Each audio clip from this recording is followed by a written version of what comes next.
Medals there for Nigeria at Tokyo 2020.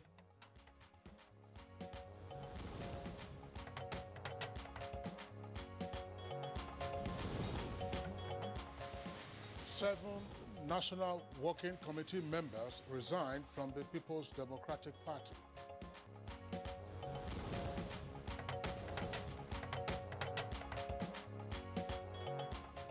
Nigeria gets roadmap on waste disposal and environmental management to combat cholera outbreak.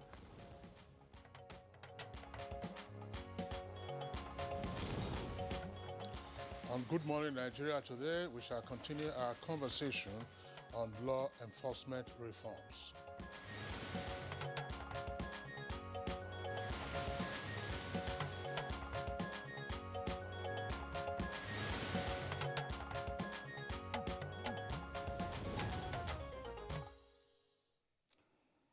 Securing the Nigerian public and its attendant issues are among the biggest challenges to consolidating Nigeria's democracy. The Nigerian police is the central agency responsible for the management and response to these challenges, though other agencies complement its efforts. Now, we began a conversation on law enforcement reforms yesterday, being Tuesday, and we had three guests with us. One was retired Assistant Inspector General of Police, Felix Ogwado, who is also a lawyer. He joined us here in the Abuja studios. He said that Nigeria has had the issue of gross incompetence on the part of a good number of law enforcement operatives, and that has been a major obstacle to effective and result-oriented law enforcement. And Ogwado further added that training and retraining of officers has not been taken seriously and given the due attention in the Nigerian police. He said a visit to most police training institutions in Nigeria leaves one embarrassed due to the state of the facilities, adding that posting to training institutions is seen as being punitive. Now, the retired AIG explained that if officers were picked for assignments based on merit and competence, their state of origin would not matter, but that there was a problem when tribal sentiments often came into the consideration. He suggested that the recruitment process into law enforcement agencies should be revisited and that there must be deliberate care not to bring in criminal elements into the system. And former member Kaduna House of Assembly and security expert Mohamed Ali, who joined us from Kaduna, said the cash and carry manner exhibited during recruitment of officers, a process he believes has been abused, is the reason for the current state of incompetence in law enforcement. Now, according to Mohamed Ali, Nigeria needs a national reorientation to address these issues. Now, he explained that corruption isn't just a function of scarcity and that the individual person, but essentially of the moral state of that individual. Professor of Criminology and member Presidential Advisory Committee on Anti-Corruption, PACAC, Etanibi Elimika, who joined us via Zoom, suggested that the reforms required have to do with adequacy of personnel, appropriate mix between personnel and technology, and he said the rules and laws that guide operations need to be reformed, while the police and other law enforcement agencies, as well as agencies established to oversight them, must be trained and accountable. Now, Professor Alemika believes that a lot needs to be done within a society in terms of attitude to the law and the quality of law officers. Now, he described law enforcement as being challenging in the country because of the way the laws have been framed, and that increasingly there is now a subsidiary legislation that gives too much power, as it were, to the police.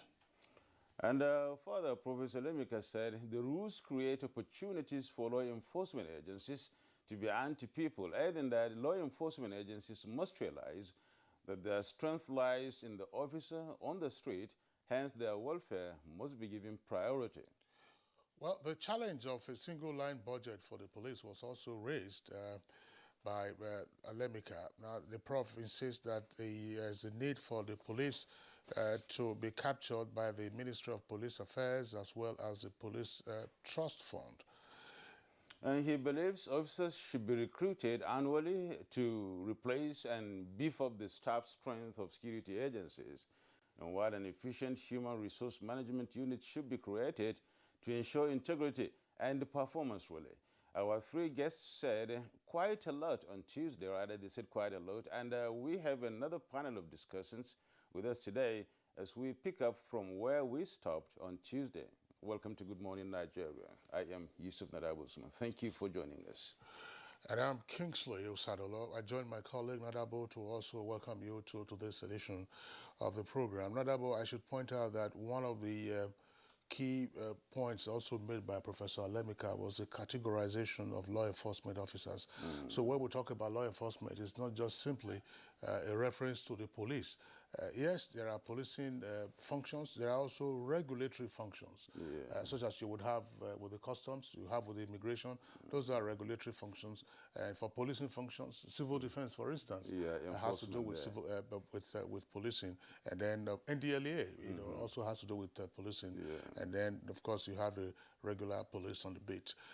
We will, of course, be drilling into further aspects of how to reform our law enforcement mechanism to ensure that it's more efficient and effective. It's on that note, once again, we'd like to welcome you to this edition of the program.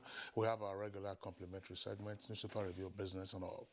Here's Comfort Amodu now with the highlights of the morning news. Good morning, Comfort. Good morning, Kinsley and Nadabo. Good morning, Nigeria. And here's the morning news. Now, the aspiration of many Nigerians, both at home and abroad, is for the nation to win many medals at the Tokyo 2020 Olympics. However, this was short-lived, with all hopes dangling on few athletes still in the race, like Ese Brume and Blessing Oboro-Dudu for Blessing.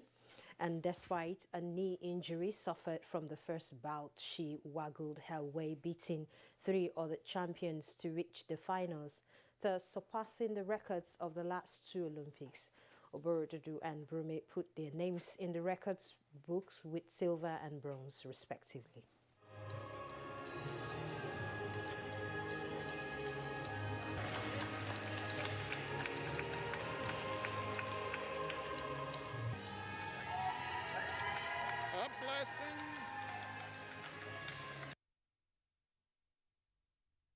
And towards having a functional and efficient healthcare service delivery in the country, the Nigerian Medical Association and the Association of Resident Doctors are calling on government to provide standard infrastructure facilities and ensure their allowances are paid to bring to an end the nationwide strike.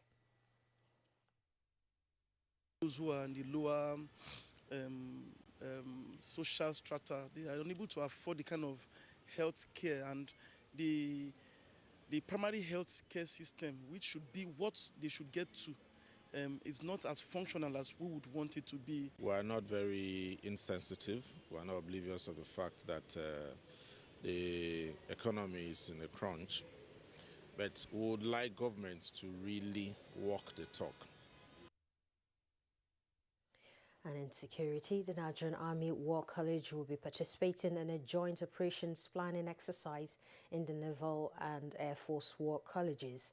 This was contained in a message by the Chief of Army Staff, Lieutenant General Farouk Yahaya, to the Army War College Second Symposium on Nigerian Civil War.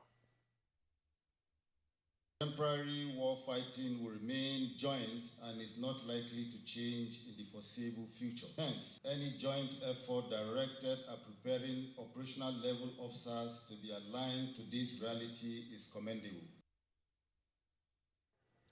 The Imo State Police Command has arrested one Emmanuel Naji, an alleged IPOB member from Olu local government area. A statement by the police public relations officer Michael Abatam indicates that on interrogation, the suspect gave useful information on the location of a hotel in Olu local government area used by members of the group for criminal activities, including attacks on police stations as well as the beheading of a young man. Subsequently, 26 suspects have been arrested, of which 7 are females. Other items including 1 AK-47 rifle, 5 pump-action rifles, 4 double-barrel, locally made pistol, 8 live cartridges and signboard with Biafra insignia, among other items, were recovered. While condemning the case of violence in Olu, the PPRO noted at the arrest of one Boniface Okeke, aged 57, who was allegedly linked to terrorism and financing of IPOB activities while he was outside the country. He assures that the investigations are ongoing as the suspects are still undergoing interrogation. Another milestone towards eliminating all forms of sexual and gender-based violence in Nigeria has been reached, with stakeholders from the formal and informal sectors at the front burner. This time, attention is focusing. It's not just focusing on prevention, but also reintegrating victims for a new start. It is time we will rise up to the challenges posed by these menaces and constantly speak out against this evil perpetrated by mindless and cruel individuals in our society. The issues affecting women are so huge that what you've seen out here is just the tip of the iceberg. Now to politics. The Governor May Malabuni led All Progressives Congress caretaker, an extraordinary convention planning committee, says it will not accept results from parallel ward congresses. John James Akpani Duduehi, National Secretary of the Caretaker Committee, disclosed this as a guest on NTA's political update. It's not for you to flout the law or the decision of NIC. We will not tolerate that. Ours own business is not personal. It's to implement the decision of our leaders or the decision of NIC. That's what we do. All seems not to be well for the Prince Uche Secondus-led National Working Committee of the People's Democratic Party following the resignation of 7 national officers of the party this Tuesday. The resolution mechanism of our party has already been activated. So let us wait for the outcome of these resolutions. Those who resign are not members of NWC. They are members of NEC, but not members of NWC. The structure of the party is intact. And with the increasing rate of poor sanitation-induced ailments such as cholera, the federal government will no longer tolerate all unsustainable disposal of waste in Nigeria. And as such, a roadmap of extended producer responsibility is being drawn by stakeholders to aid the nation in enforcing global action against indiscriminate waste disposals.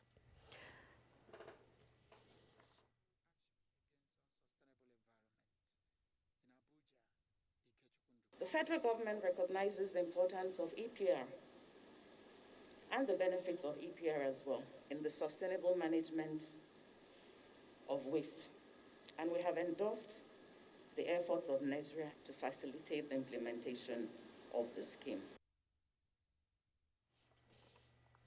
Nigeria has continued to record more cases of COVID-19 with the confirmation of 505 new infections in 14 states and the FCT. In the latest figures released by NCDC, Lagos tops the list with 273 new cases, followed by Rivers State with 83, Oyo 45, Ondo 22, Cross River 18, Kaduna 13, Ogun and Gombe 10 cases each. FCT has 8 new cases, while Ekiti 7, Delta 6, Bayelsa 3, Edo 2 and Niger 1. With this, Nigeria has 175,264 confirmed cases, out of which 165,122 were treated and discharged, while 2,163 died of the virus. That's the news for now. Good morning, Nigeria continues with Kingsley and Yusuf Nadabo after this break. Oga Greg, you want to buy cough medicine again? Why haven't you gone for a test like I advised? Test? So that the hospital people will say I have COVID-19? No. How about Oga Greg? Not all coughs mean you have COVID-19. COVID-19 cough and symptoms are different from other illnesses like tuberculosis. Solomon, why don't you ever stay at your post? Why? This your cough. You need to check Amo. When I had a bad cough, Madam told me to go for tuberculosis test. After the cough syrups didn't work, they discovered I had tuberculosis. After the free test, I was even treated for free. Now I'm fine. Solomon is right. Oga Greg, abeg, check am o, make you dey sure, because who no go, no go no. Check that cough for tuberculosis. If your cough is more than 2 weeks, it could be tuberculosis. TB tests and TB treatment are free. Just call the National TB Hotline on 3340 for information on where to get the test. This message is brought to you by the Federal Ministry of Health with support from the American people. The broadcast media ecosystem is dynamic and requires continuous training for practitioners to perform optimally. NTA TV College Jos invites relevant officers to the following specially packaged training programs. Basic Directing Techniques, date 2nd August to 27th August 2021, 4 weeks. New Technologies, Optical Fiber, IP Technologies, Automation Storage Management and Wireless Technology, date 9th August to 13th August 2021, 1 week. Transmitter Operation and Maintenance, date 23rd August to 27th August 2021, 1 week. Advanced Broadcast Accounting and Auditing, date 30th August to 24th September 2021, 4 weeks.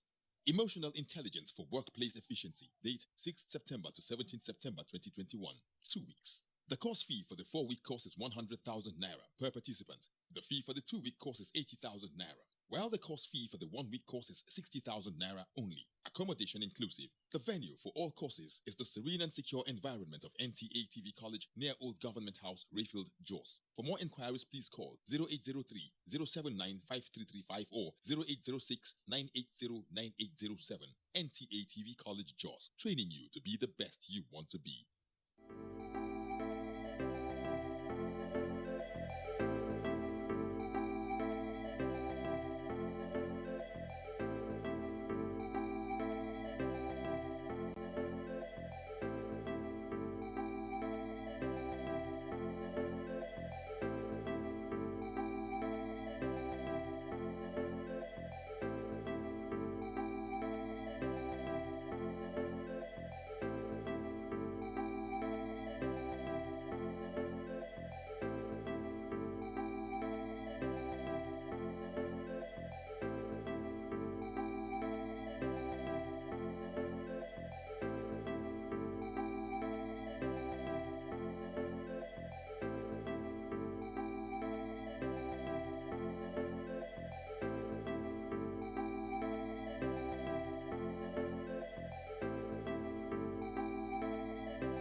Now, let's check some business stories with Kunle Ade.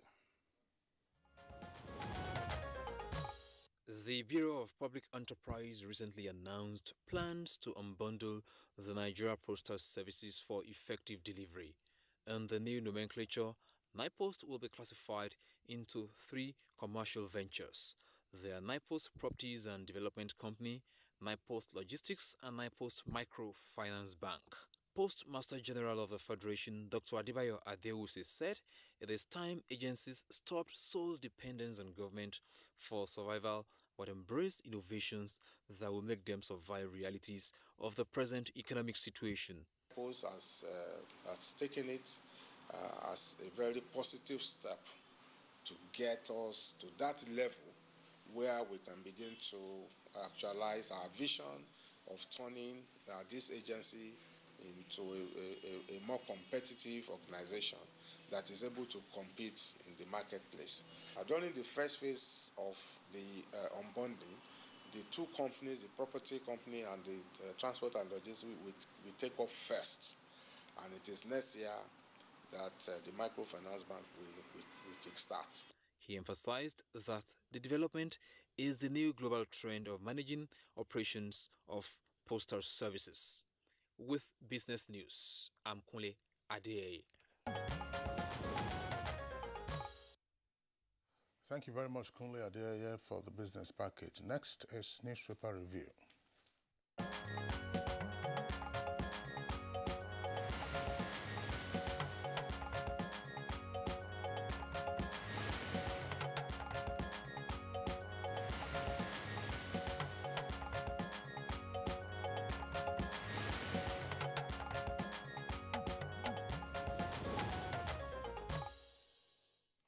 A very good morning, Bayo. Welcome. Thank you, Yusuf. Good morning, Kinsley. Good morning, Nigeria. Right, Bayo, good to see you. Thank you. Kinsley, what do you have on the punch? I have the punch. I took the punch yesterday. Okay. So, Can we just exchange? Yeah, let's exchange. So that you don't become a punch expert. That's right. I have the Daily Trust here. All right, now let's continue with the Daily Trust. Okay. APC chieftain asks court to nullify congresses and disband Buni committee. APC chieftain asks court to nullify congresses and disband Buni committee. Buhari deploys 9 permanent secretaries. Gastroenteritis kills 23 in Sokoto. And lead story says, third wave, NYC camps on red alert as 109 test positive for COVID-19. Short camps to check spread. Expert urges federal government. NCDC records 851 cases in 2 days and 11 deaths in 1 day. Government may roll out lockdown measures soon. We are safeguarding members. That's according to the NYC. And then you have heavy rainfall. Kano residents lament as flood destroys property. Uncertainty as UAE lifts flights ban on Nigeria 5 months after. Wife pours hot water on husband over forced marriage. Fresh crisis hits PDP as 7 NWC members resign. All right. Okay, on the Punch newspaper this morning, we have at the top, November will test a Papa truck call-up success, and that's coming from Truckers. You get details of that on page 19. Right below that, we have 3 stories, and they are: Kerry appears before panel, mounts defense against Hush Pipi's allegations on page 7. U.S. vaccine lifeline, federal government states work out sharing formula, Lagos gates priority, page 2. And on page 19, federal government directs NSIA to source Mambila $200 million judgment debt for Chinese firm.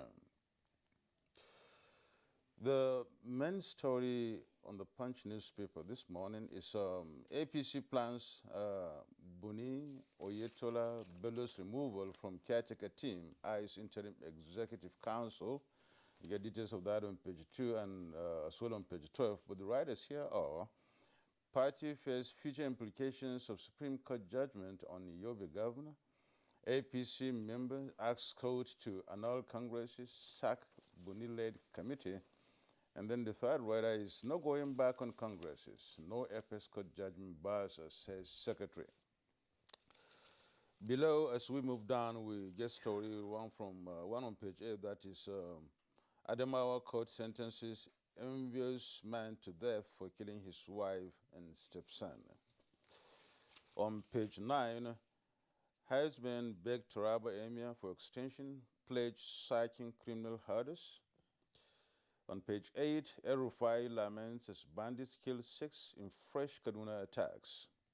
At the bottom of the page, on the Punch newspaper this morning, again, 3 Baptist school students found in Kaduna forest. Details on page 7. And then 5 in custody over Abuja celebrity chef's murder. Details on pages 4 and 5. And lastly, Sokoto raises teams.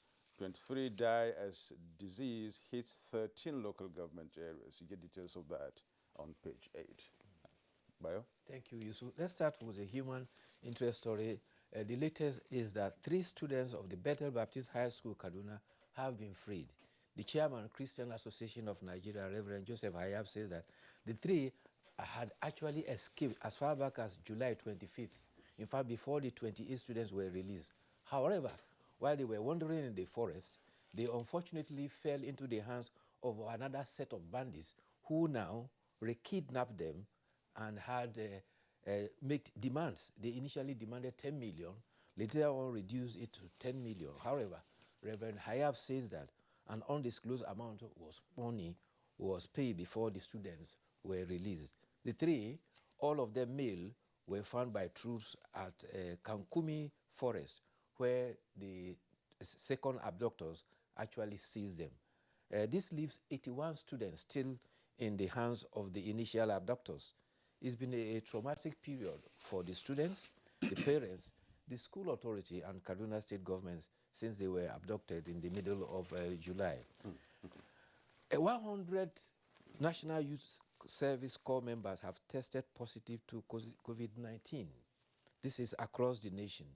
And the National Youth Service Corps says that whenever Corps members report at camp, they are tested at the gate, and any positive cases are taken into isolation centers for further confirmation and treatment.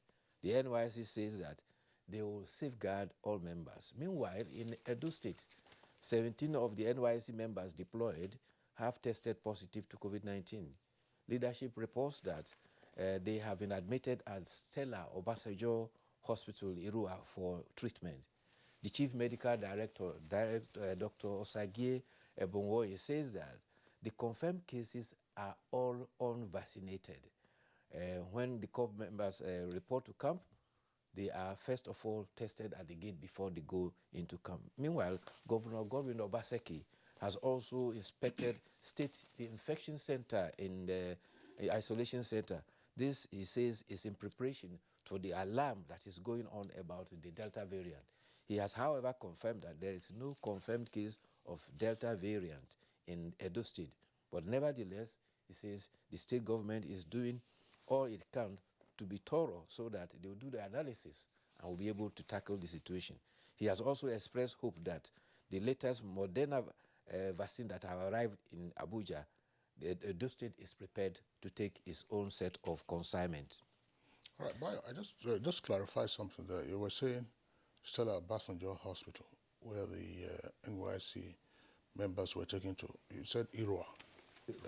No, Stella Obasanjo Hospital is in Benin City. Okay. There is a teaching hospital at Irua, which serves the College of Medicine at the Ambrose Ali University. It's one of the highly specialized centers for infectious diseases, or the viral infections. That one is at Irua. That's on the way. It was the main infectious diseases hospital before the advent of even Ebola, when precisely we now have, several hospitals here. Yes. On the political side, 7 members of the National Committee of the People's Democratic Party have resigned their position.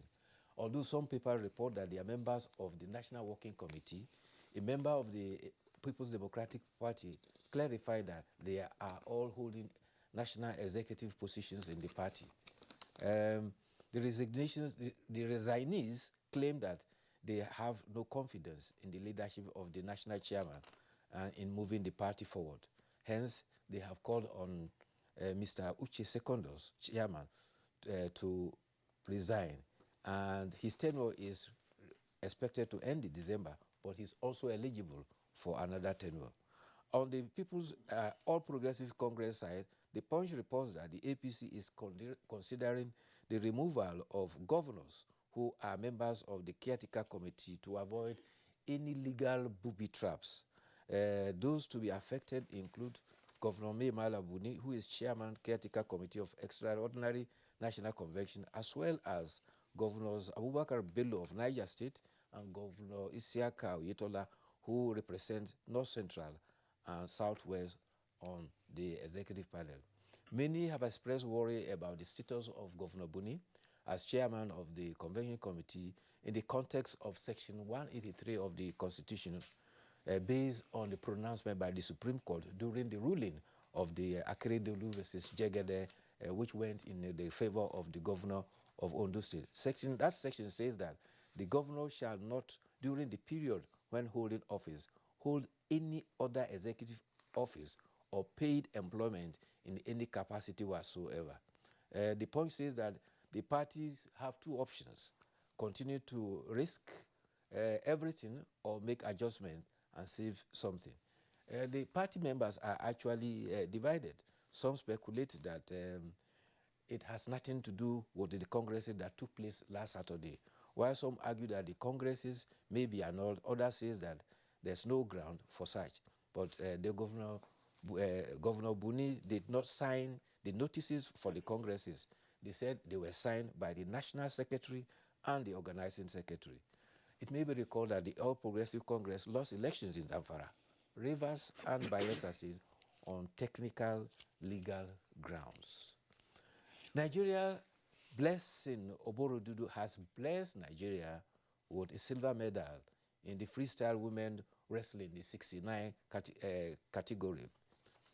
Chairman Nigeria Wrestling Federation, Dr. Daniel Igali, says that she surprised everyone by taking a full double attack on the tender knee that has been troubling her since the commencement of the tournament. Blessing Oborodudu Silva is the first Nigerian wrestling medal in the Olympics. Minister of Youth and Sports, Mr. Sunday Dare, has congratulated her and offered to pay for her medical expenses to fix the troubling knee in any country of her choice when she arrives home. Oduayo is another medal hopeful for Nigeria in athletics and is in contention still on the Tokyo Olympic. Meanwhile, Nigeria is now 64th on the medals table with 1 silver and 1 bronze. All right, Bayo, thanks. Nadabo, you know, there's the whole issue of what to do with the caretaker committees for running the political parties, particularly in this case, the APC. It's a curious one. Let's say there's no relationship. But we can see the challenges that have arisen with the deployment of caretaker committees to run local governments against the constitutional provision that says that the system of local governments by democratically elected persons is guaranteed. That's Section 7. Now, a caretaker committee is intended usually to be a stopgap measure when you have a crisis situation and you say, look, how do we deal with this? And then, of course, you quickly get over it and then move on to the proper structures for governing your political parties. Now, this is just on the face of it. I mean, it doesn't matter which political party is involved or the individuals who are involved. How do you reconcile your key functions as an executive, the chief executive of a state? You have enough work already with now running a political party. I mean, that's even if the court says, look, this is fine or it isn't fine because there are different interpretations to that. You have enough work already. Running a political party is also a big-time function. So we have to be careful so that because the precedents we set now, somebody is going to cite it 10, 20, 30 years from now, and at some point it becomes immaterial, whether you are a party member, whether you are in the party organ, whether you hold an executive position at the state level, and so on and so forth. If a state governor can be the chairman of a political party, then a local government chairman can also be the chairman of the party in the state. Well, it's sad that you follow. So caretaker positions are supposed to be temporary. Yes. They are becoming a permanent feature. But these are some of the constitutional development and challenges that will help improve our democracy. And as time goes on, instances and circumstances will foist themselves up, and these challenges will be resolved. Already some persons have gone to court. No, some are already in court, really. And you see, this is why the law now has a little lacuna there. It doesn't really specify for exactly what should be done and for what tenure these offices should be held. And sometimes you find cases like that taken to court, and people have started litigations now all over the place about why he should be, why he should not be, and things like that. Yeah, the issue is for the political parties themselves to resolve. Are you following me? Yes. Parties have their constitution. Parties have their constitution. Of course, and the rule is that you should abide by the provisions of your own party constitution. So when you have disagreements within the party, how do you resolve those disagreements? That's one of As we said, you cannot allow a political party to fall apart. So if exigencies warrant the enthronement of a caretaker interim administration, it is intended to be interim. And there will be a consensus around what needs to be done. So the interim administration, discharges its functions, and then it becomes functions official, and then the regular party machinery continues.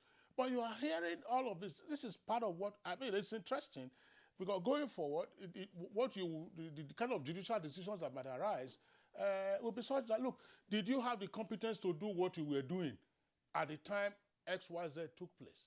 You can see some of them are already saying that for the APC, for instance, that, oh, nullify the congresses, the World Congress that took place. I read one of the stories this morning. You mentioned another word, consensus, yeah, which is also generating another controversy following the last primaries. But again, like I said, these are developments that will help to consolidate our democracy.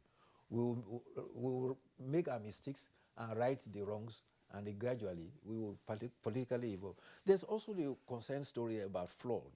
Heavy rainfall has destroyed over 1,000 homes in Kano State. This happened in Bunkure, Minjibir, Kano Municipal, and Ungogo local government areas. The chairman for the state emergency says that property worth over 50 million have suffered severe damage. And even in Kano, an off-campus residence of students of Bayero University at Dambere area was also inundated. Students have to evacuate their belongings from those places. The residents have actually observed that this flood is attributed to poor drainage on the one hand, and on the other hand, indiscriminate dumping of refuse in some of the waterways that is available. Oh, well, that's really unfortunate, Bayo, and it's flooding season this time around. It's all over the place. We hope it's not going to be as bad as last year. Well, thank you so much for really being on, coming on this program this morning. Tomorrow is going to be another day. Thank you very much. Thank you. It's Good Morning Nigeria. We'll be back in a moment. Stay with us.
A new edition of TV Guide is out exclusively with Governor Simon Lalong of Plateau State. Since assuming office, our rescue administration has pursued the path of peace and reconciliation and restored confidence among people of different ethnic, religious, and political persuasions. Peace is back on the plateau. We are building world-class infrastructure in roads and opening up opportunities for innovation. The edition is a compendium of mind-blowing stories for your reading pleasure, ranging from entertainment, economy, sports, media, politics, family, and lots more. Pick up a copy and keep abreast with issues and trending features within our space. TV Guide, very incisive, very educative and compelling. Grab a copy at the vendor near you or any NTA station nationwide. TV Guide, your indispensable companion. Nigerian youths are about the greatest assets the country has at the moment. It is therefore not surprising that the administration of President Muhammad Buhari is strategically responding to the yearnings of the youth through multiple projects and programs. Youth entrepreneurship support years by Bank of Industry, the Youth Investment Fund by the CBN, and several other conditional cash transfer programs. Recruitment of 774,000 social workers, majority of whom are youths, and so many other projects that are beneficial to youths directly or indirectly.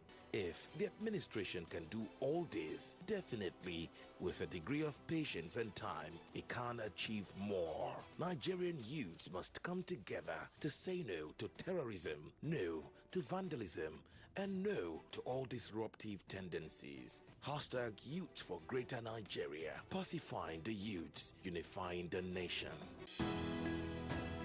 Dialogue, empathy, love, and unity. These are vital components of nation building.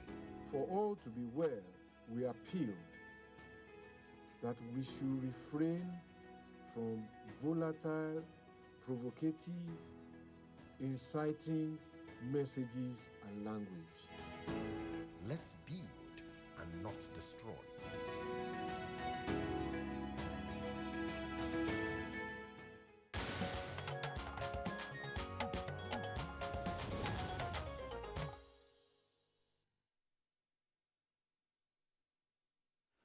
Now, to begin our discussion here, or excerpts from our conversation on Tuesday, is compiled by Oyeyemi Ajayi.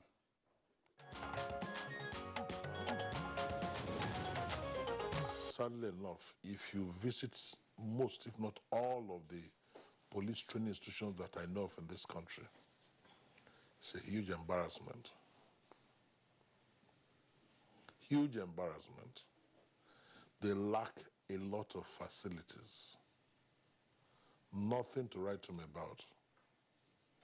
Then before you start talking about the personnel, the instructors, the lecturers, those that will train these officers who will serve, who will perform as law enforcement officers, it's not just there.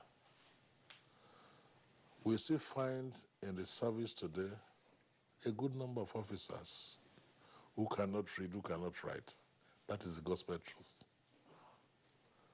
And to a large extent, all of these have hindered their performance. Even for those that are properly trained, well-educated, professionally competent, again, the other dimension is inadequacy of the empowerment. I think the police or other law enforcement agencies need to recognize that their strength lies in the street police officer, the constable, the corporal, the sergeant, and a lot of greater emphasis should be placed on not just training, but the orientation and welfare of officers at this level.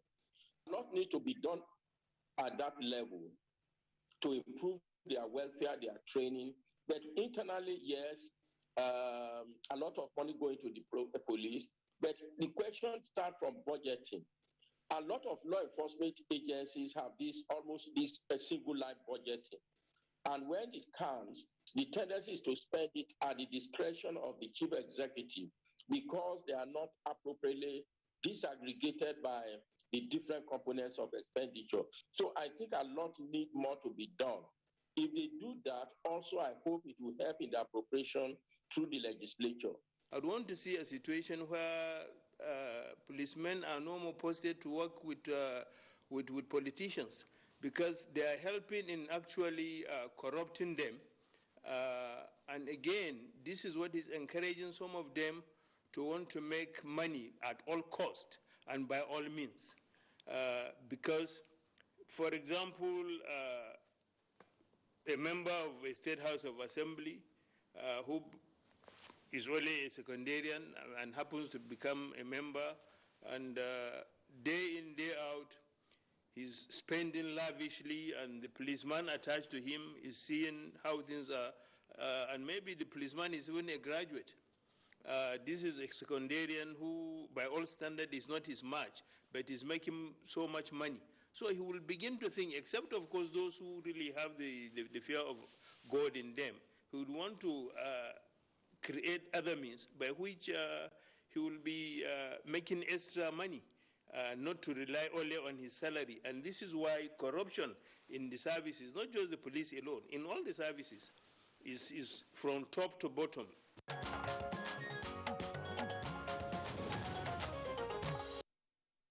All right, thank you very much, Oyeyemi Ajayi, for the excerpts from part one of our conversation yesterday, Tuesday. We already have guests with us here in the studios, as well as from one of our network centers. Let's welcome Abdurrahman Ainde Yakubu. He's Director, Civil and Political Rights of the National Human Rights Commission. Abdurrahman Ainde, pleasure to have you on Good Morning Nigeria. It's my pleasure. Thank you. Also here with us in the Abuja studios, we would like to welcome retired Assistant Inspector General of Police, Wilson Inalegu. Pleasure to have you, IJ, with us this morning. I'm pleased to be here with you. Good morning. Also here in Abuja studio is the former spokesperson, Nigerian Army, retired Brigadier General Sani Usman Kukasheka, MNI. Welcome to Good Morning Nigeria. Good morning. Thank you for having me on your program. Joining us from Kano studio is Mohamed Hadi Zarawa, Assistant Inspector General of Police, retired and former Force Secretary. Welcome to Good Morning Nigeria, Hadi. Much. All right, gentlemen, once again, I'd like to have you join us. Well, we have two retired AIGs with us this morning. We had clarified this when we were kicking off today's edition of the program based on the typology provided by one of our guests yesterday, Professor Alemika, that when we're talking about law enforcement, the focus is not strictly on the police itself. Nadabo, you recall? Yeah, yeah. Yes, and they did say that, look, there are two broad categories. There's policing, where you can, of course, throw in the police, NDLEA, and civil defense. There is also regulatory. You have customs, you have immigration. These are regulatory functions. You also have NAFDAC. Those are regulatory functions, law enforcement arms. But, of course, the team of guests that we have this morning will be drilling further into all of these issues. Let's begin with Mohamed Hadi Zarawa in our Kano Network Center. He's a former Force Secretary. Tell us something. One of the key things that came out yesterday from our conversation had to do with, one, entry and training and then orientation. Entry, there's the widespread allegation, not just for the police, but for law enforcement in general, once again, to say there's usually now cash for recruitment, and therefore we are unable to get our best to get recruited into the force. There's also the problem of training and retraining. That training is not given priority. An exception was made for the military, by the way, and General Sheka is here with us. He will also explain that to be posted to a training institution is seen as being sent to Siberia. Why is this so?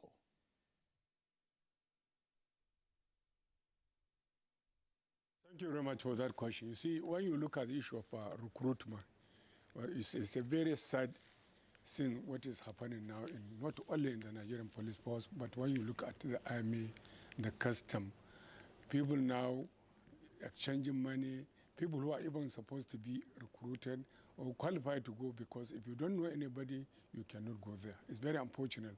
And you see, those people, even you look, most of the, to be honest, you see, the politicians, most of them, you see that they are sons and daughters, relation, and what have you now. If you don't have any link with any one of these politicians, it's not easy for you to be recruited. Most of these security agency, custom, immigration, NDLA, SS, whatever you can call it. It's very sad that we have found ourselves in this situation. The recruitment system has to be changed. And when you look at the training equally, you go to the police colleges. It's a very sad situation when you look at what is happening in the colleges. The accommodation is very poor. There's no training facilities. There's the lecturers, most of them are not interested to go there, because you discover that most of those people are going to teach in the colleges are people who have some problem, because if you maybe committed something in the command, they say post him to college. Instead of getting qualified people enter. Because if the only way you can, and most of the time when you go to college there, you are not taken care of. The training, nobody take care of you. You discover that you are there on punishment. You are not ready to teach. Because I've been in the college, I taught in the academy. We started the Nigerian Police Academy in Kaduna. Most of us who went there, we discovered that people are, for one reason or the other, are posted and trained to academy to go and teach. So we have to look at the arms and ammunition. When you look on training, you discover that sometimes there's no arm to go for the shooting exercise, and you discover that most of the people are not even ready to get qualified people to go and teach at the colleges. So it's a very sad area that the recruitment, we have to look at it, and the training also, we have to look at it. These are very sensitive area. If you cannot train a good policeman, you don't expect him to go and perform. If you don't recruit a person who is qualified, who is ready to go, it's not easy. And you discover that even those people who went through the politician, after training, when they come out, you see them there, they want to go and be orderly or want to be ADC, they want to go to do the normal work or the job there now. It's very sad that we have to look at this area of training, to look at the area of the area of recruitment exercise. We have completely departed from the, because in those days when I wanted to become a policeman, as an cadre SP now, we were called to interview in Lagos. We were ready. We interview very well. You see, it's not like now that most of the police, they don't even go for the interview. Sometimes you can even discover sometimes they will send you the letter of employment or recruitment in your house without even going to attend the interview. It's very sad that we have to do something in the issue of the recruitment, in the issue of training colleges. There's no facility in the college. The teachers who are teaching there, they are just there not because they want to go and teach. Thank you so much, Hadi Zarawa, State Inspector General of Police. Let me put it to Wilson Inalego, again, another Assistant Inspector General of Police, retired too. We can only get it right if we start from the scratch with a very sound foundation. Recruitment is why it is.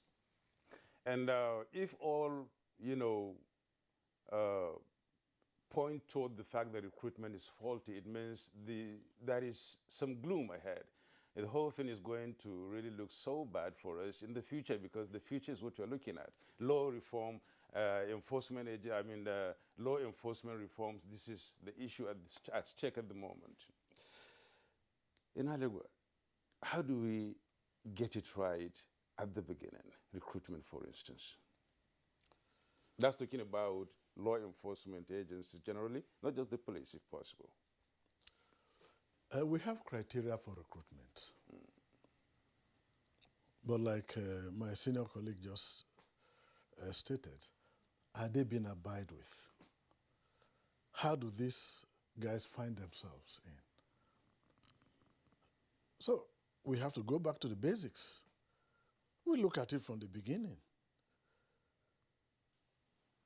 Who has the features, the physical features and educational qualification to be recruited into the Nigeria Police Force, either at the academy or at the recruit level? And it's very important we get it right at the recruitment level, especially for the constables, because they are the face of the force with the public. And if these guys have poor education, poor training, the impact and the image of the force will be dented. It's quite sad. And I think it's about accountability of our elected officials. Because if you don't have the right person and there is a spike in crime or lots of complaints against police misconduct, it should affect elected officials. And then they begin to prioritize the issue of competence. I went for a recruitment exercise at a police college in 2017. And we had done all the screening, checked the physical features, education, age, and all that. And we spent nearly a week. And I saw that all those ones we did, it was a fruitless effort. Your selection? Yes, because there were some strange candidates, applicants. Later on. Yes. So the thing is, when we are talking about the public, the police and the public partnering, it means what affects the police, not just about crime, but even at the recruitment, people should begin to raise observations. If that is not done, you are going to be having all this. And like my senior colleague rightly said, this issue of recruitment is not just the Nigeria Police Force. A lot of people come to you and say, oh, that agency is recruiting. They are demanding for 500,000. They are demanding for 200,000. So I think it's a societal thing. It's something the government and the people of Nigeria should properly address, because we are not going to have the right people in the right places unless we are able to properly screen and put them. And that is why when the Nigerian policeman or officer goes to foreign mission, his performances is outstanding. Why? Because you go through a rigorous process of selection through the SAT exams. You do written exams, comprehension, summary. They read something on the radio, in the radio. You're able to take the dictation. Summary, they ask you questions. You pass from that first grade. You progress to the next stage. The next stage, they say, okay, now is shooting. Now is driving. You go through the process. So when you have our officers go out of this country, they perform outstandingly well because the process of selection to serve in the United Nations peacekeeping mission or the African Union peace mission is done through a rigorous process of selection. So that goes to explain that if we get recruitment correct, we are likely to get officers who will be better equipped to police in a complex and diverse society like ours. So I think the point is, it's all about accountability in leadership. People should know that if you don't do well, there are consequences. You know, AIG in Alego, thank you very much. I would still keep General Kukasheka and Abdul Rahman of Human Rights Commission on pause at the moment, so that let's try and examine further the 2 points, the issues rather raised by the two former AIG. I want to go back to Kano. AIG, Zarawa, yes, I mean, we know that these things are happening, but why is it that those who are in office at the material times that these things are happening, such as, for instance, seeking to short-circuit the qualities or qualifications required for recruitment or appropriate training, do not stand up and say, well, these persons you have asked us to recruit or to engage are not qualified? I don't want to say whether it's just a matter of collusion between the managers in situ and those who are imposing this list on them, because at the end of the day, you find yourself, I mean, if you are a manager, of course, I'm just using that generally as a title, if you are running an organization and the kind of hands that are being brought to you to run the organization are not competent, the organization is bound to collapse. Why is it that those who are insiders do not resist this outside pressure? Is it because they're also looking for favors?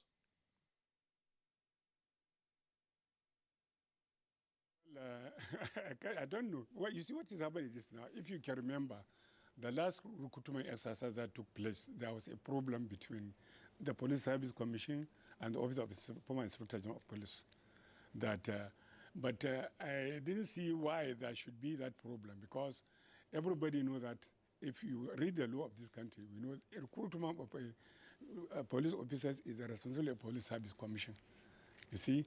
So what I'm saying now, if there's interference from the outside, you know, I don't know what actually is happening, because this is not happening, but it's happening now.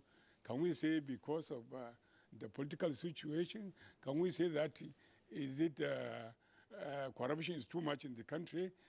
Can we say that we are not even serious about, I mean, the making sure that we have a good Nigerian police force? Or I don't know. Because the procedure, like mentioned by my colleague there, is there. When you are going to apply for a constable, there's a procedure. You go, you apply, you go. If you are going for a cadet ASP, you are a graduate, you go there. And it's a responsibility. That's, you know, like the time when I was, recruited as a cadet ASP, I was interviewed by the former Inspector General of Police that time now. That is Adamu Selema, is my soul rest in peace, because he died that time now. We were interviewed in Lagos. Everybody immediately after our NYC, we went for the con. That's a procedure, but we are not following the procedures, because everybody is trying to show that, no, I'm in charge, Mr. Person is in charge. You see, forgetting that we have to look at the political situation or the interference of the main policy, whatever can I say. Thank you, Zarawa. Kinsley, if you wouldn't mind, let's get outside the police force now, and that's fine. Maybe we can get some other opinions out.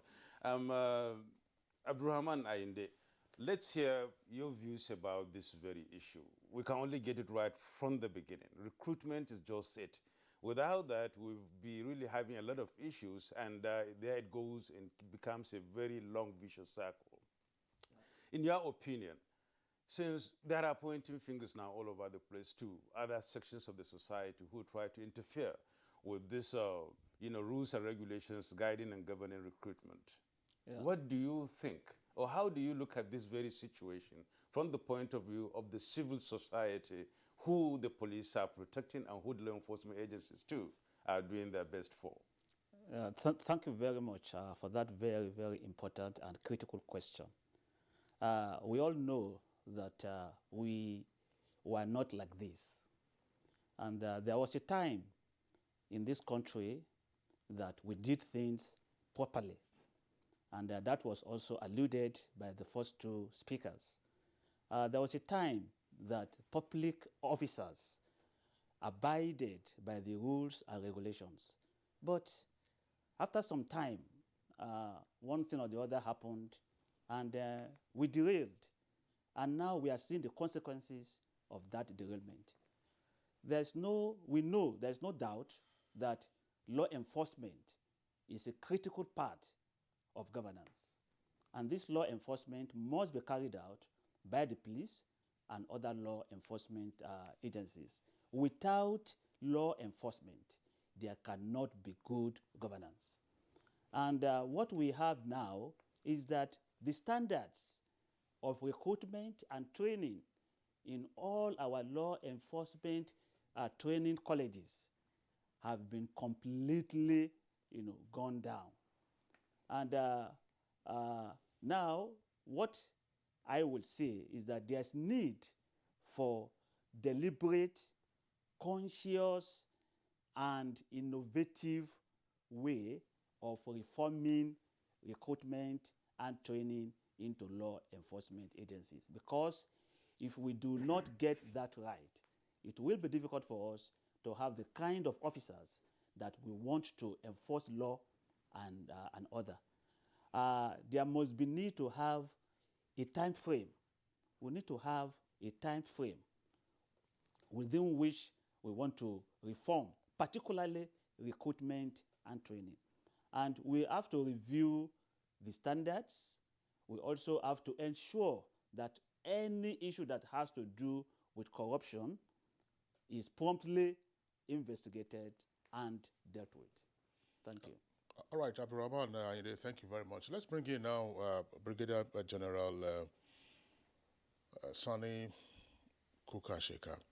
What is it that can be learned from the military example with regard to recruitment and training? I know this is a very broad question, but what is it that other law enforcement agencies can learn? Because strictly, the military is not a law enforcement agency, but what is it that we can learn from it? Well, thank you very much. I think there are so many things. First and foremost, over time, procedures are being adhered to, and they are being systematic. And most importantly is understanding the fact that the nature of military duty or service is something that you cannot continue to cover the ineptness or inefficiency of a particular officer or soldier, as the case may be. More so given the current dispensation where we are, contending with myriads of security challenges. The saying is that by the time you manage someone as a cadet, definitely you continue to manage him up to the time he becomes a general. So why should you, in the first place, shoot yourself in the foot by enlisting or recruiting someone that you will keep on managing, that you will not get the desired result? So invariably, just like the AIG has said, there are procedures, and the procedures are being adhered to. And more so, you understand that you are also a stakeholder, because bulk of the recruitment officers that we have in the States, they are at the rank of majors or thereabout, and you graduate up to brigadier general. So they are stakeholders in the scheme of things. If you recruit the wrong material, and of course, possibly he might not be adequately trained, and at the end of the day, he will end up being in your command. And of course, he will ruin your command. That is, even if you are lucky that through his misdemeanor, he did not lead to loss of lives and equipment. So invariably is question of, responsibility to our various duties. And I can give you an example. You know, Nigerians, they are very, very wonderful in the sense that I could remember way back in the 90s when I was serving as a young officer, even in Depot Nigerian Army, we had these recruitment officers in the States. So there was this guy who specialized, more or less like, do I say a mercenary? His job is to go through the procedures of recruitment process on behalf of a particular candidate, you know, given certain amount of money. But of course, during the screening process, that recruitment officer realized that a particular person is not the same person that he recruited in that state. And of course, I was marveled. I said, how do you know? He said, because over time, you know, the recruitment exercise takes certain period of time. So you get to know those that are candidates over time, right from the physical, certificate screening, physical screening, medical checkup. So you tend to have your fingers on each and every one of them. You know their peculiarities. Now, he said, look, over his dead body, and lo and behold, the man confessed that actually that is how he has been living. Over time, when they come to Zaria, he will thin out and the other person will come in. You know, because he remembers specifically that one has protruded tooth. And he disqualified him. And how comes he was there? Just to tell you that he has an eagle eye and has eyes for details. And he was being responsible, you know, to know the implications of what he is doing. Now, that is one. Secondly, just like I said, times have changed. Invariably, whatever you're doing should not be in isolation with the context of the Nigerian society. What are those supporting elements that, you know, enhance, you know, people with flair for other things to go for it? Take, for instance, a lot of people are compelled to go into the law enforcement recruitment simply because there are no other alternative employment opportunities. So let me join the army.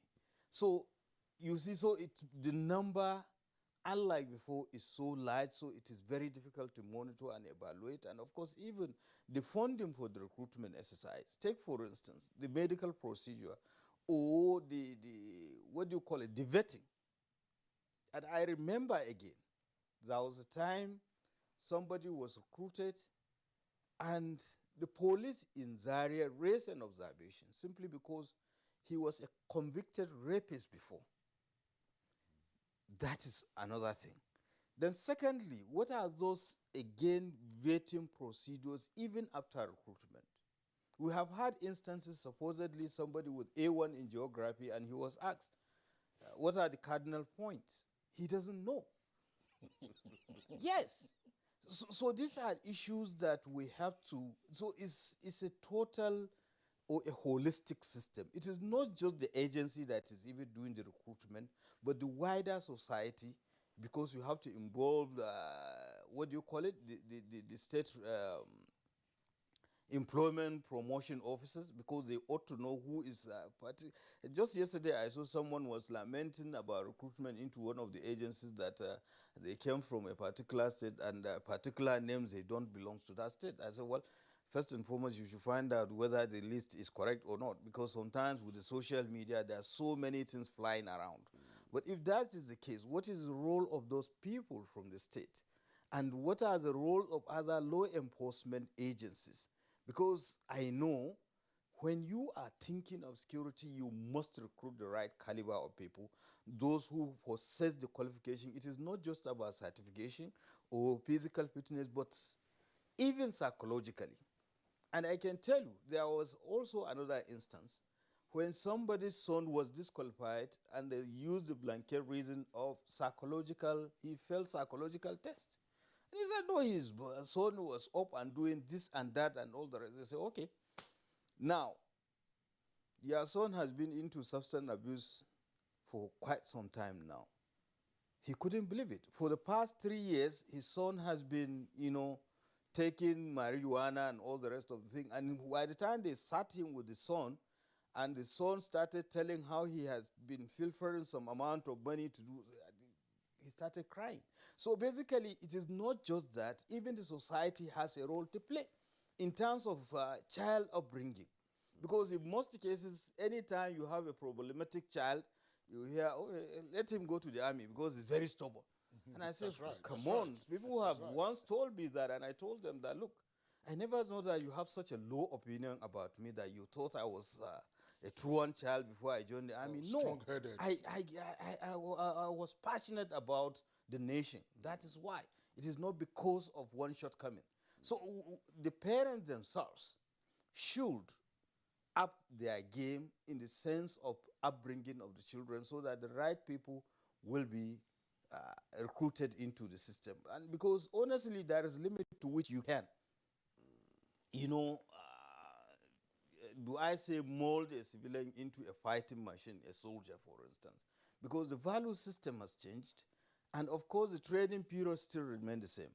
And just like he said, of course there is need, just like Abraham said about innovation in terms of training, given the fact that the value system of the Nigeria has changed, and the training period still remains the same. I think 6 months, either for the police and civil defense, and I believe also in the army. So we really have to critically look at all these things and bring everybody involved that has role to play and all the stakeholders, including traditional rulers, because they know them.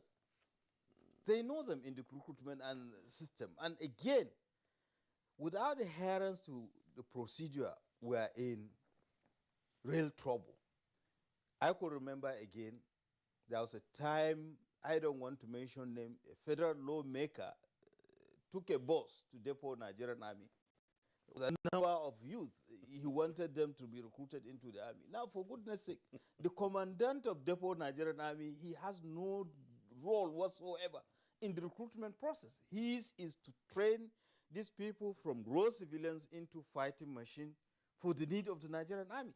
But yet he, of course, he is a member of an influential committee, and you can see how careers and all the rest. So the issue of vested interest has to be dealt with, and we can only think of that if we have a proper sense of direction, because it is just like what do they say, the computer system. It is what you garbage in, that is what you garbage out.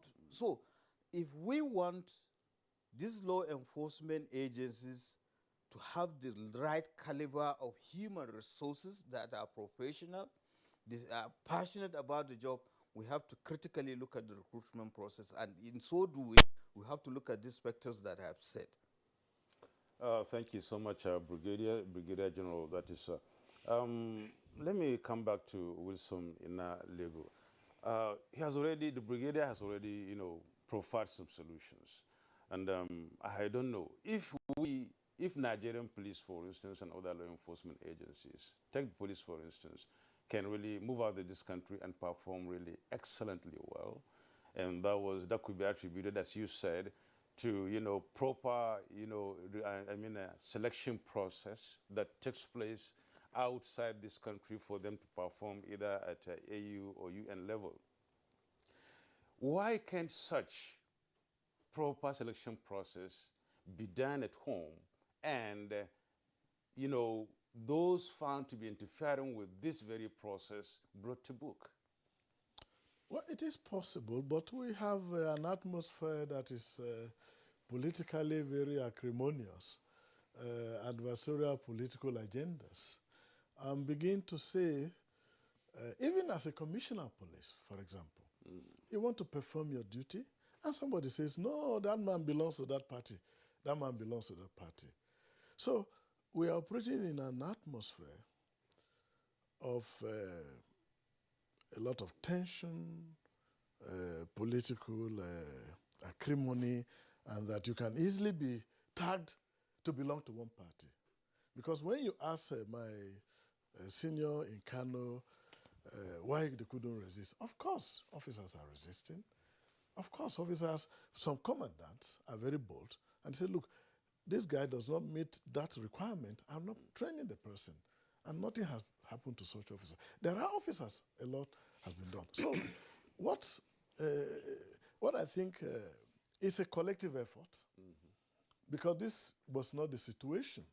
I recall in those days, prior 1999, things were a lot more stable.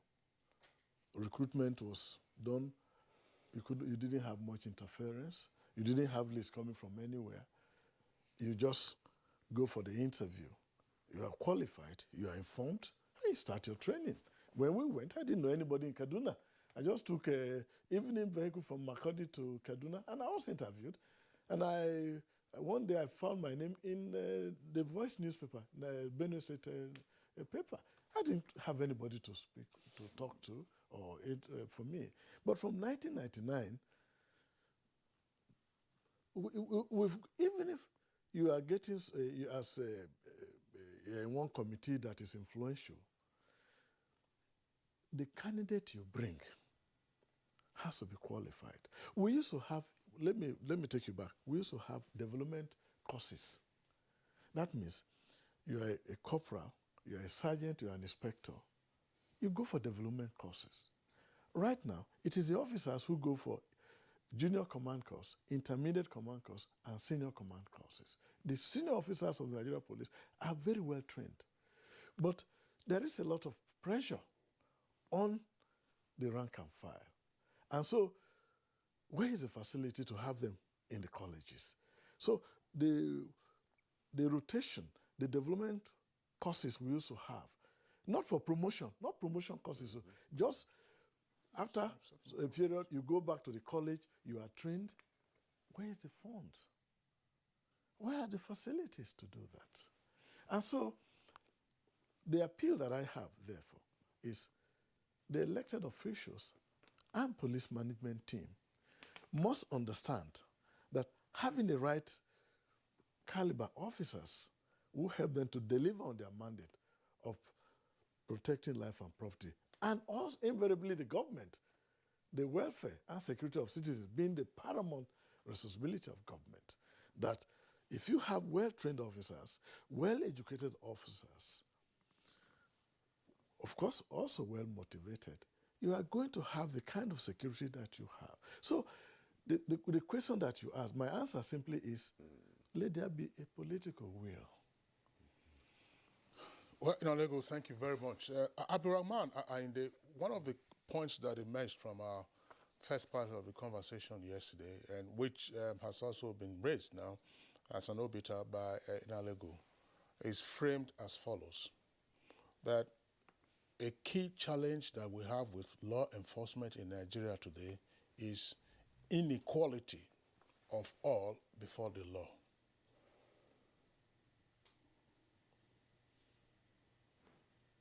Yeah? Okay. I shall comment on that? Yes. Okay. Inequality. Ordinarily, everybody's supposed to be equal before the law. Yeah, thank you very much. But when, as a commissioner of police, you are being issued directives, no, don't touch that person because he belongs to my party, or touch the other one because he belongs to the opposition party, or this smuggler is bringing in goods, it's from my state, don't disturb me, XYZ. Inequality before the law is seen as a major hindrance to efficient and effective law enforcement in Nigeria. What are your thoughts? Okay, thank you very much.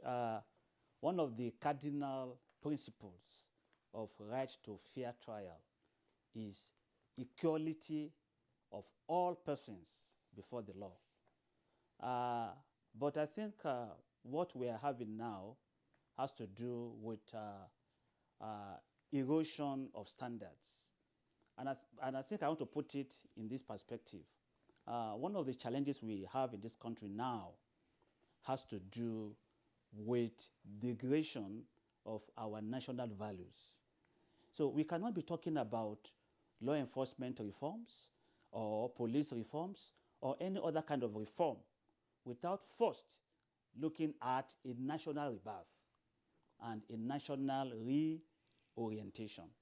So now what I mean is that if we have public officers, including the police, that right from the home, the schools, and all other processes, they have imbibed this culture of ethical values.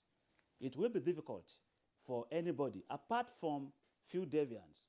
We know that we can never have a perfect society, but by and large, we will have majority of Nigerians who have imbibed the culture of ethical value. And in whatever capacity they find themselves, they will maintain good standard. It's very unfortunate that most of our law enforcement agents, they do not treat suspects in the same way. Majority of them, they are open to inducement, and that is also one of the reasons why they cannot perform their job very well. And also, we have this issue now. All these things were not like that before. In the past, I keep on saying that in this country, we had one of the best public service all over the world. But after some time, because of the erosion of our ethical values, we lost standards and we now began to do anything. And that is why we are where we are today.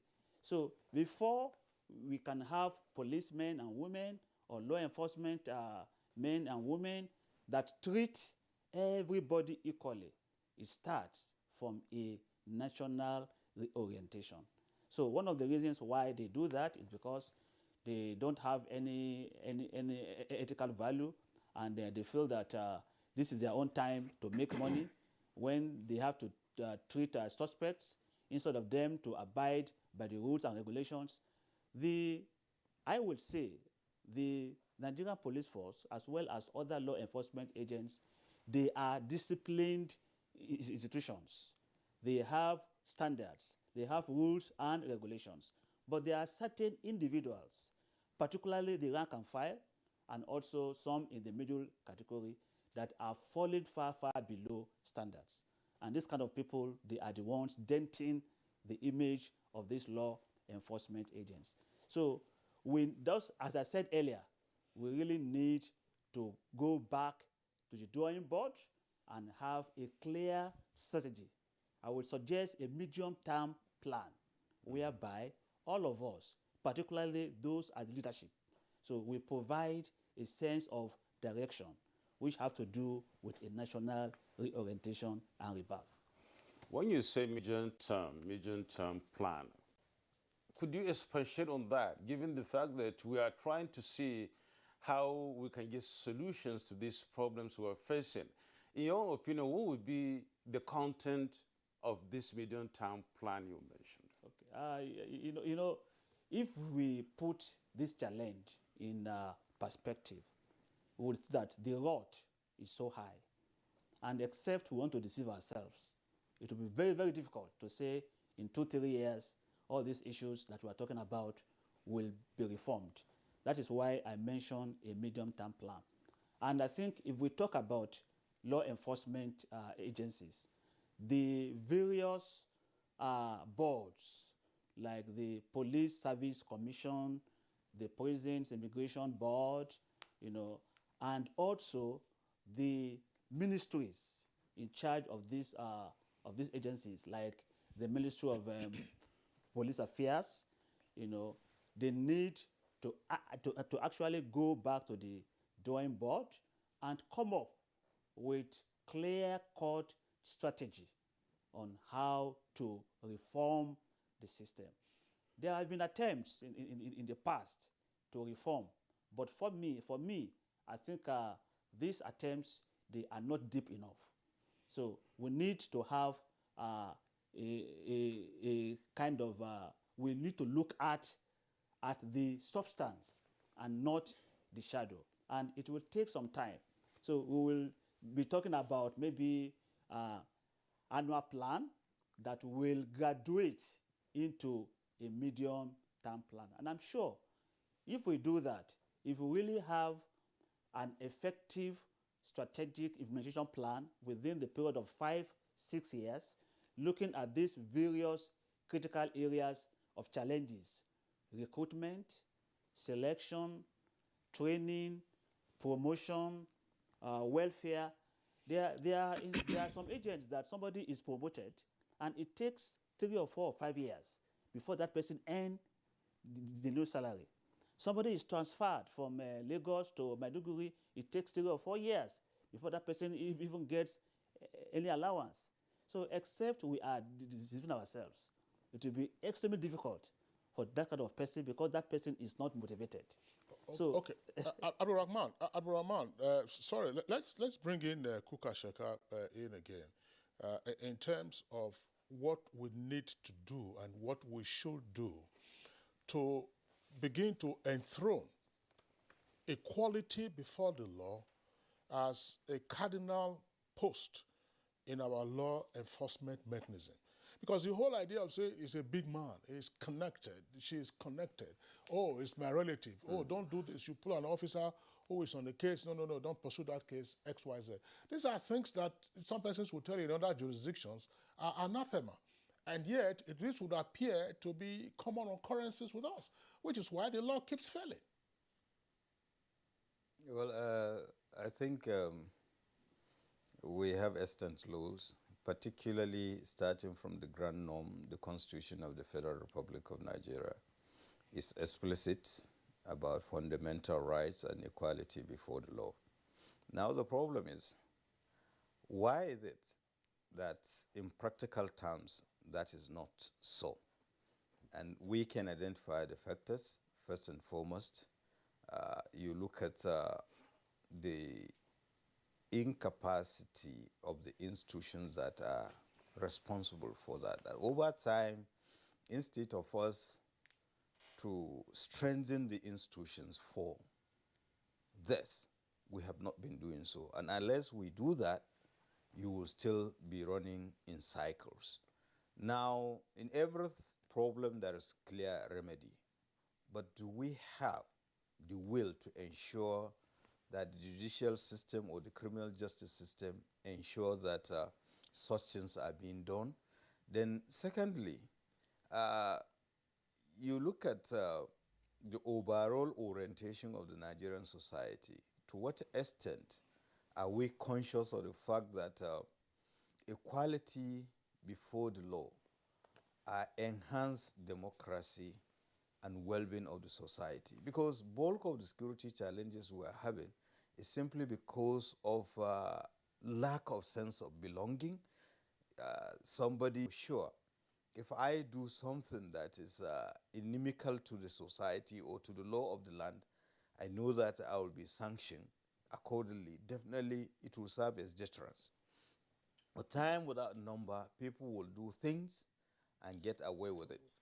And unless that is checked, we'll continue to have problems. But of course, just like Abraham has mentioned, there is a need for national reorientation. All you have to do, you see the issue of individual or self-discipline. Take for instance the issue of obeying simple traffic rules, maybe traffic lights. In most instances, people do not even understand the benefit of that. But to what extent, again, the law enforcement agencies are helping, in enforcement of those mundane things, so to speak. These are the issues. But the starting point, again, I had mentioned again, the societal value system over time is being eroded. Unless we go back, we emphasize on that family system because it is the minutest unit. Because if you can police a family, eventually it's just to add on to it up to communal, state, local government, national level, so that we have a clear sense of direction. And we have to go back again. That's what are those things that Nigerians aspire to? The Constitution is said that we the people. But beyond we the people, what is the aspiration of the Nigerian state? How do we see ourselves? But then again, how do we see ourselves, but how do we get to where we are? So we should have that kind of orientation that will give people a sense of belonging, that everybody will look at himself or herself as an equal stakeholder with the responsibility. And those statutorily charged with the responsibility of enforcing the law or administering or managing things should do it to the best of their abilities. And if there is any infraction, the system should deal with them accordingly. So with this and many more, we can be able to ensure equality before the law. And I can tell you, Nigeria will be a better country than it is. Oh, well, thank you so much, Brigadier General Sani Kukasheka. We'll go on a break, but before we do that, when we come back, we'll look at the national orientation thing, looking at the strengthening of the institutions, and indeed having to see the values or the role and responsibilities of the family in this regard, because it all starts from there. Having the reform, getting the agencies going on sound footing starts from the beginning. That's far from recruitment. And having to change the values and the reorientation in Nigeria has to start from the family unit, as the brigadier said. We'll go on break. It's Good Morning Nigeria. We're discussing the second part of law enforcement reform. Stay with us. The counsel of our fathers. My advice to these young people is please do not take us back to those harrowing days. You probably do not know what it is. Nigerian youths, let's build our nation together.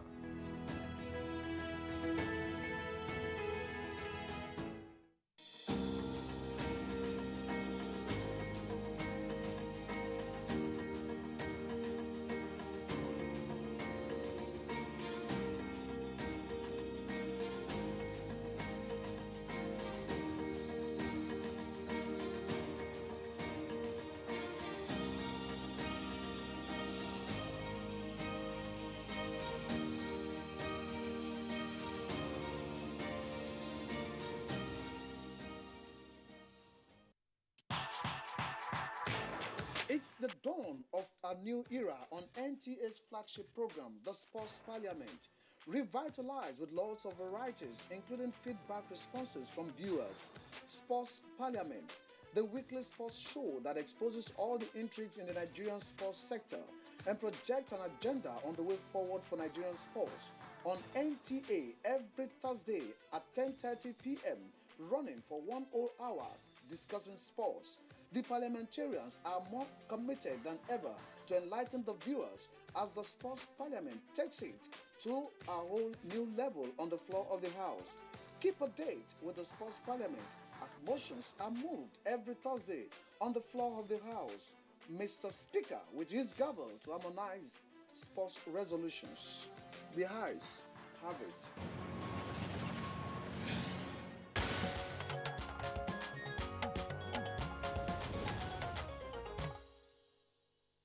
Welcome back. You're watching Good Morning Nigeria, and we're discussing the second part of law enforcement reforms. As we promised before the break, let's hear the views of our, conversationists on these critical issues of national reorientation and then strengthening the institutions and, of course, having to move forward from where we are at the moment. In Alego, let's hear your views on this. It seems as if Nigeria today is having a lot of difficulties in trying to even see what are the institutions, what do we do with the institutions, and how do we really make them functional, because they've already gone comatose. That's one side. On the other side, those coming up give the age bracket of maybe 30 to 40. Leave the 40, 50 and above, on one side of it. They don't even sometimes understand that there is supposed to be a sense of patriotism towards this nation in the first place. Talk less of having to obey rules and regulations that are just banal and ordinary everywhere else. Now, this has cost us a lot, and that's what we're paying the price for now. In your own opinion, how do we get out of it, and where do we start? It's never too late to start. That's one of the things I want to say, that we've got to go back to basics, just like it was in the beginning. Things have to be done properly. And as a retired police officer, the Inspector General of Police can make a lot of difference. One person doesn't require a crowd. It doesn't require a crowd. It can make a difference. And that is, like Brigadier General was trying to say, I mean, when you ask a question on equality before the law, it's got to start somewhere. It's got to start the Inspector General of Police, because his officers look up to him, just as he looks up to the government. But he should be stable and be able to give leadership to the officers and say, look, this is what the law says. Both the letter and the spirit of the law should go hand in hand. And I give you an example. When I was promoted AIG, I was posted to Zone 9 Oma here. And they said, oh, his in-law is chief of staff to the governor. His in-law is this and that. I said, so former IG Adamu, he called me and said, Wilson, this is what they are saying. I said, well, I don't know what they are saying. The boy that married, the father of the young man that married my daughter, it's not chief of staff to the governor. He said, Wilson, just go and report. Go and do your work. You're a professional. You're not a politician. The Inspector General of Police must stand up for his officers. Because when you do that, they get up and say, yes, they will do the right thing. And those who do not do the right thing, they are punished. Parents must be good role models for their children. It's a responsibility that is given to you, that God gave you these children. Don't let them grow on the street. Bring them up. Because the problem that we have, like you rightly said, is from the age you started up to 40. That's all the terrorism, banditry, kidnapping. These are the people involved. Where do these individuals come from?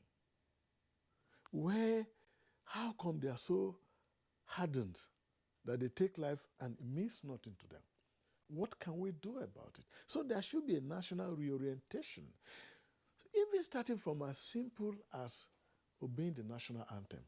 That even if you are in your room, nobody is seeing you, you hear the national anthem, you stand up from your bed. You stand, national anthem is over. As simple as that can help. And once the head of institutions, and I think with the situation we have at hand, we should be thinking of having like a change management kind of thing. That is, you have the Inspector General of Police, having a say, okay, the DIG Research and Planning, I want you to head the change management team, comprising the DIGs and a few others. And you begin to look at some of these areas. You look at the national security strategy and see the threats highlighted in the national security strategy. When you look at it, you drop a policing plan. Do we have a policing plan? These are critical issues. So you've got to have, because nobody is going to do that for you. Let me tell you, I have retired. If you fail, nobody is going to say it's because somebody gave you a note. That is why you failed. No, they say you failed. So you should see that only you is responsible. You see it clearly when you retire from the force. If you do the right thing, the society will be better for it, and your name will be etched in gold. So I appeal, all I want to say, everything we are saying, the National Orientation Agency should be regigged, should be revived, should stand up. Let's begin to see more of the activities. Let them begin to talk on radios, motor parks, and everywhere. It used to be when it used to be MAMSA, it was very active. But NOAA, whether it is known now, I don't know. They're not active. They've got to be more active. And then the head of agencies should stand up and be counted. Parents, perform your role. Don't let your children go into wherever they are, find out. Try as the little you can, send them to school. Primary school, most primary schools are free. Encourage your children to go. When they grow and they become traders and you train them, they'll be better traders than for them to begin to trade from age 5 to age 10. And later, they go to motor park they start cutting receipt for union, and from there they grow to become very big. It doesn't serve. But everything starts from first orientation. And thank God we have the National Orientation Agency. I think they need to be more active. They need to be more proactive. And then the head of agencies, the IG, the chief of army staff, and the rest of them, should say, look, we are not politicians. This is the job you've given us. If you don't want, take it. All right, AIG Nalego, thank you very much. Back to our Kano Network Center, AIG Zarawa. I will return to the whole issue of equality before the law and the role of law enforcement officers, plus the orientation and reorientation package.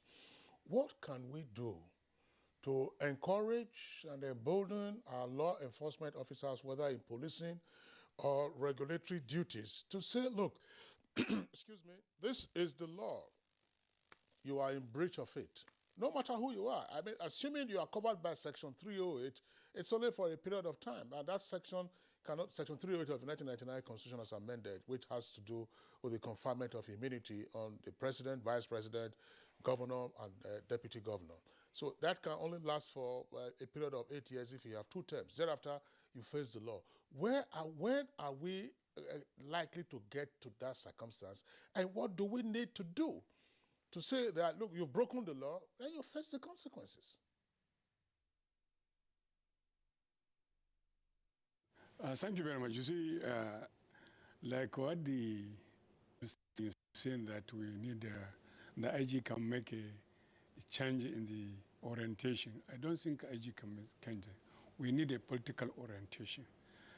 All this say, like, you see, even positive of the, sometimes, let's say election is coming now.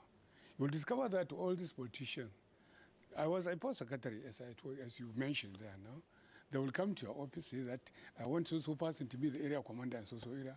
I want so person to be the area and so. All this blah blah. They will come and we need political orientation.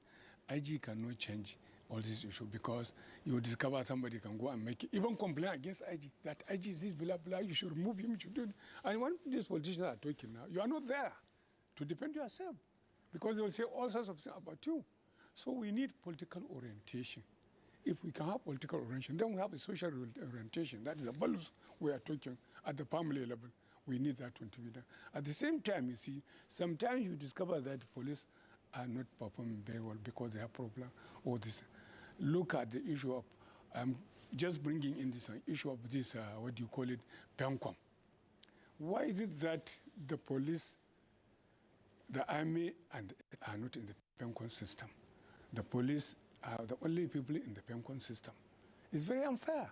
So when you look at all this issue, we are talking corruption, collecting, look at the condition of service of the police. And maybe digressing from what you're asking, but I have to say the truth, that we have to do something about that.